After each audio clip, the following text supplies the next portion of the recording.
ఇక్కడ ఒక పాపం ఒక ఇల్లు కూలగొట్టిరట. ఇవి మరి వీళ్ళది ఎందుకు కూలగొట్టాల్సి వచ్చిందో తెలీదు. ఒకసారి అక్కడికి వెళ్ళే ప్రయత్నం చేద్దాం. సో ఇప్పుడు ఈ కూలగొట్టిన అన్నింటిలో కూడా ఎవరు నివాసం ఉండట్లేదట. మరి వాళ్ళైతే ఎవరు లేరు ఇక్కడ.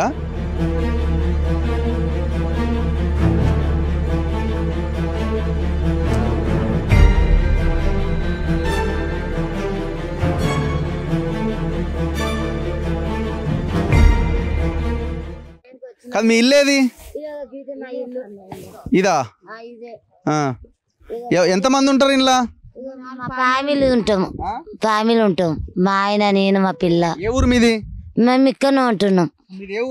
సంతం మామూలు ఊరా మెదక్ దిక్కే కానీ ఇక్కడ సంతం వచ్చున్నాం. ఎన్ని గజాల మీది? గజ నాకు తెలియదు అన్న, మా ఆయనకు తెలుసు. ఎన్ని గజాలో తెలియదు. ఇది ఎంత ఎంత పెట్టుకున్నారు మీరు?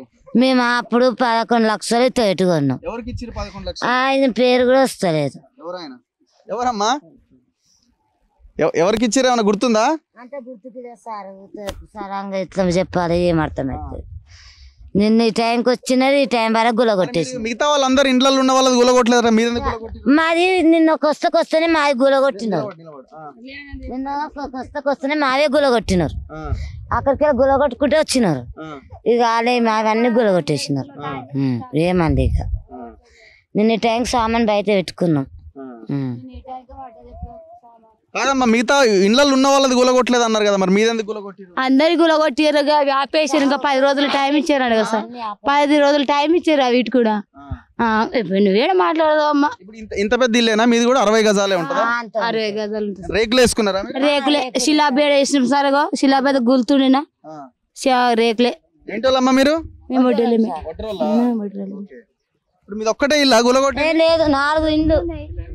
కాదు కాదు, ఇంట్లో ఉన్న వాళ్ళు నాది ఇది. మేము ఉన్నాం ఇల్లు ఎట్లా కూలగొడతారు అని అంటే వాళ్ళు ఏమంటలేరు. మిమ్మల్ని ఎవరు కట్టుకోమన్నారు, ఎవరు చేయమన్నా అని మాట్లాడుతున్నారు. పిల్లలకి ఎట్లా తిన్నారా? ఏం తినలేరు సార్, పిల్లలు కూడా తినలేదు, వంట కూడా చేసుకోలే. వాన పడ్డదని గుడికాడ వండుకున్నాం పొద్దుమీ పోయి. ఎవరెవరు వచ్చింది మరి మీది మిమ్మల్ని కలవడానికి? ఎవరు పొద్దుగాల కవితమ్మ వచ్చింది. వచ్చి ఆయన చెప్తాను ఇక మాట్లాడిపోయింది. మీ వాళ్ళంతే మీ వాళ్ళంతా ఇక అక్కడ పోయినారు సార్. ఇక చేస్తాము చూడదు. ఎవరున్నారు కూలగొట్టేటప్పుడు? మీరు ఉన్నారా? ఎవరున్నారు? రాలేదు సార్.